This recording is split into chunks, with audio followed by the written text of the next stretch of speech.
ఒక మనిషి దేవుని నమ్మడం వలన దేవుడు ఆ మనిషికి ఎప్పుడు కని విని ఎరుగని గొప్ప సంగతులు తెలియజేస్తాడు.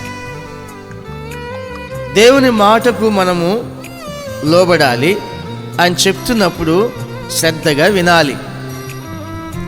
నోవాహు అనబడిన ఈ యొక్క భక్తిపరుడు పరిశుద్ధమైన దేవుడు చెప్పిన మాటకు లోబడ్డాడు. ఎలా లోబడ్డాడు? నమ్మకముతో లోబడ్డాడు. దేవుని మీద నమ్మకం పెట్టుకున్నాడు. ఆయన ఏం చెప్తే అది జరుగుతుంది. ఆయన మాటల ప్రకారం నేను జీవించాలి అంటే దేవునికి ఈ యొక్క నోవాహు మీద నమ్మకం పుట్టింది. అంటే వీడు నేను చెప్తే వింటాడు. అందుకనే జరగబోయే విపత్తు గురించి, జరగబోయే సంగతుల గురించి నేను ఇతనికి చెప్పాలి అని దేవుడు అనుకున్నాడు.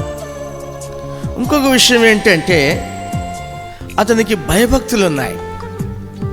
ప్రజలకు చాలామందికి భక్తి బాగుంటుంది, భయం ఉండదు. భయం లేని భక్తి కరెక్ట్ కాదు. అది భక్తి ఉంటే భయంతో కూడిన భక్తి ఉండాలి. భయంతో కూడిన భక్తి ఎలా ఉంటుంది? ఏదైనా దేవుడు చెప్పిన మాట విన్నప్పుడు ఆ మాట ప్రకారం జీవించకపోతే ఏమవుతుందో, నా జీవితం, నా కుటుంబం, ఉంటానా పోతానా అనే భయం.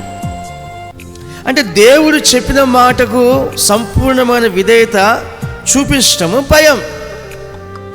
వాక్య భాగములో ఏమని రాయబడిందంటే వినయము కలిగిన వారినే హెచ్చిస్తాడు, అవిధేయులను హెచ్చించాడు. వారు రోజు కష్టపడతారు, ప్రయాసపడతారు, జీతం తక్కువ, పని ఎక్కువ. ఎందుకు అంటే దేవుని మాటకు విధేయత చూపించలేదు. విధేయత లేనివారు, దేవుని యందు భయభక్తులు కలిగిన వారు విధేయత కలిగి జీవిస్తారు. వారి జీవితంలో పని తక్కువ, రాబడి ఎక్కువ ఉంటుంది.